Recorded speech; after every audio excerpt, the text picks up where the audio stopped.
আবাস যোজনার ফাইনাল লিস্টে নাম থাকা সত্ত্বেও নিজে থেকে নাম বাদ দেওয়ার অনুরোধ জানিয়ে এক অনন্য দৃষ্টান্ত স্থাপন করলেন কোচবিহার ১ নম্বর ব্লকের শুক্তাবাড়ি গ্রাম পঞ্চায়েতের ১৪৯ নম্বর বুথের বাসিন্দা খুরশিদ আলম। তিনি সরাসরি বিডিওর কাছে লিখিতভাবে আবেদন জানান যে তার নাম আবাস যোজনার তালিকা থেকে বাদ দেওয়া হোক। এই ব্যতিক্রমের সিদ্ধান্ত জানাজানি হতে এলাকায় ছড়িয়ে পড়ে প্রশংসার ঝড়। কিন্তু কেন এমন সিদ্ধান্ত? সংবাদ মাধ্যমকে খুরশিদ আলম কি জানিয়েছেন শুনবো। আমি আমার যে যখন সার্ভে হয়েছিল তখন আমার এই ঘরটা কাঁচা ছিল, কিন্তু সার্ভের পরে লিস্টে আমার নামটা উঠে আসে, আমার ঘরটা আসে, তখন আমি চিন্তা ভাবনা করলাম যে আমার যেহেতু তার পরবর্তীতে আমি ঘরটা পাকা করছি, তারপরে চিন্তা ভাবনা করলাম আমার পাকা ঘর যেহেতু আছে, আমার থেকে অনেক আরো গরিব মানুষ আছে এলাকায়, এই ঘরটা তার গরিব মানুষের প্রাপ্য, এই ঘরটা গরিব মানুষের পাক। এই জন্য আমি আমার ঘরটাকে আজকে বিডিও অফিসে গিয়ে দরখাস্ত করে আমি আমার ঘরটাকে কাটিয়ে দিলাম। আমার নাম খুরশিদ আলম। এই বক্তব্যে আবেগপ্রবণ হয়ে পড়েন অনেকেই। গ্রামবাসী থেকে শুরু করে গ্রাম পঞ্চায়েত কর্মী ও শাসক দলের নেতাকর্মীরা সকলেই তাকে ধন্যবাদ ও কুর্নিশ জানিয়েছেন। এমনকি প্রশাসনিক আধিকারিকেরাও তার মানবিক উদ্যোগকে সাধুবাদ জানিয়েছেন। এই ঘটনাটি নতুন দৃষ্টান্ত গড়েছে সমাজে নিজের সুবিধার কথা না ভেবে প্রকৃত প্রয়োজন মতো অন্যকে অগ্রাধিকার দেওয়ার এই ভাবনা নিঃসন্দেহে শিক্ষণীয়। শুনবো এই বিষয়ে শুক্তাবাড়ি গ্রাম পঞ্চায়েতের সদস্য অঞ্চল চেয়ারম্যান প্রশংসনীয় বার্তা দিলেন সাধারণ মানুষের জন্য। বিস্তারিত শুনবো। আমি এই খবরটা যখন শুনলাম খুরশিদ ভাইয়ের কাছে, যে আমাকে বলা হলো যে আমার নামে ঘর স্যাংশন লিস্টে নাম আছে, বাট আমার তো ঘর ইতিমধ্যে আমি পাকা করে ফেলেছি, তো সে ঘরটা আমি রিটার্ন করতে চাই।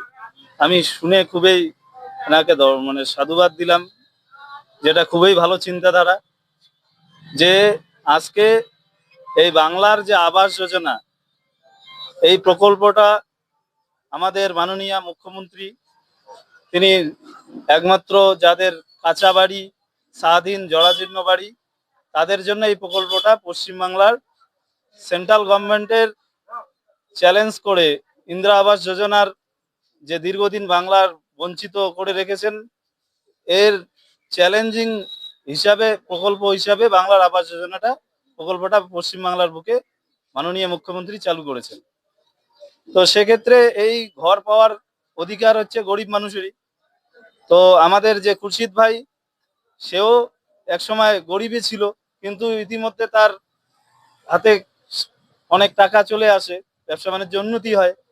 এবং আমাদের যেহেতু শুক্তাবাড়িতে কোনো কারণে, সেটা সবাই জানেন, যে দীর্ঘদিন ধরে অন্যান্য অঞ্চলগুলোতে ঘর আবাস যোজনার ঘরের কাজ শেষ হয়ে গেছিল, কিন্তু আমাদের শুক্তাবাড়িতে হয়নি।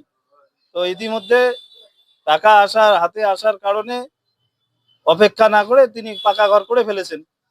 তো এখন তার এইটাই চিন্তাধারা, যে আমার যেহেতু ঘর হয়ে গেছে পাকা, তো আমি যদি এই ঘরটা রিটার্ন করি, তাহলে আমার পরিবর্তে অন্য একটা গরিব মানুষ সেই ঘরটা পাবে। তাতেই তিনি মনে মনে একটা আনন্দ তার ফিল হচ্ছে মনের মধ্যে, যে আমার দ্বারা যদি উপকৃত হয়। তো এই জন্য আমি খুরশিদ ভাইকে সাধুবাদ জানাচ্ছি। আমাদের যারা আছেন আধিকারিকগণ, তারা সুপার চেকিং করছে, যাদের নাম লিস্টে আছে বাট তাদের পাকা বাড়ি আছে, তাদের নাম অবশ্যই লিস্ট থেকে ক্যান্সেল হবে। এদিক দিয়ে কোনো বিষয় নেই, এটা অবশ্যই বাদ হবে।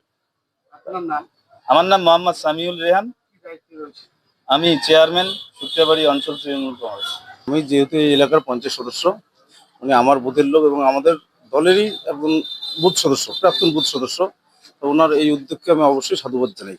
আমি চাই এনাকে দেখে আর যাদের যাদের এইরকম একটু অর্থশালী লোক, তারা যদি এই ঘরগুলোকে ছেড়ে দেয়, তাহলে যারা গরিব মানুষ, দুইটা লোক যদি ঘর ছেড়ে দেয়, পরবর্তীতে দুইটা গরিব মানুষ সেই সুযোগ সুবিধা পাবে, তাদেরও এগিয়ে আসা উচিত।